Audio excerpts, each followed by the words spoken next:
ప్రతి ఒక్కరును కూడా ప్రేమించుకొనడి అన్నాడు. ఒకరికొకరు తోడు నిలుచుకోండి అని అన్నాడు. కాబట్టి మీరు ఇప్పుడు చేయనట్లుగానే ఒకరినొకడు క్షేమాభివృద్ధి కలుగును. ఒకరినొకరు ప్రేమించుకునే మనకేం కలుగుతుంది? క్షేమాభివృద్ధి. మరియు సహోదరులారా, మీలో ప్రయాసపడుచు ప్రభువునందు మీకు పైవారై ఉండి మీకు బుద్ధి చెప్పు వారిని మనము చేసాను. వారి పనిని బట్టి వారిని ప్రేమతో మిక్కిలి ఘనముగా ఎంచవలెనని వేడుకొనుచు మరియు ఒకరితోనొకడు సమాధానము ఉండును. ఎలాగ? మరియు సహోదరులారా, మీలో ప్రయాసపడుచు ప్రభువునందు మీరు పరివారిగానే ఉంటారు. ప్రభువునందు మనం కడపటివారే మొదటివారే కడపటివారు అని అన్నారు. కానీ ఈ లోకంలో మనం కడపటివారుగా ఉండొచ్చేమో, కానీ దేవుని దగ్గర అయితే మనం ఎలా ఉంటున్నామో మొదటివారుగానే ఉండాలి.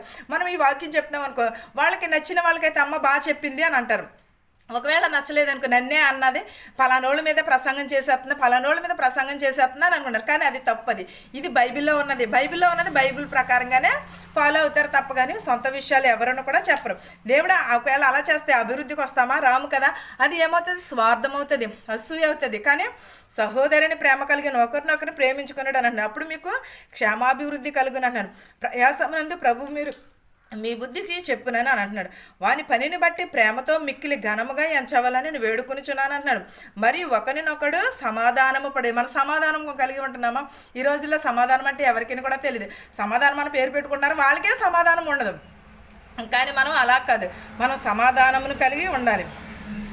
సహోదరులారా, మేము మీకు బోధించినది ఏమనగా అక్రమముగా నడుచుకుని వారికి బుద్ధి చెప్పుడి, ధైర్యము చెడిన వారిని ధైర్యపరచుడి, బలహీనులకు ఓతనీయుడి, అందరి ఎడల దీర్ఘశాంతము గలవారై ఉండుడి, ఎవడును కీడునకు ప్రతి కీడు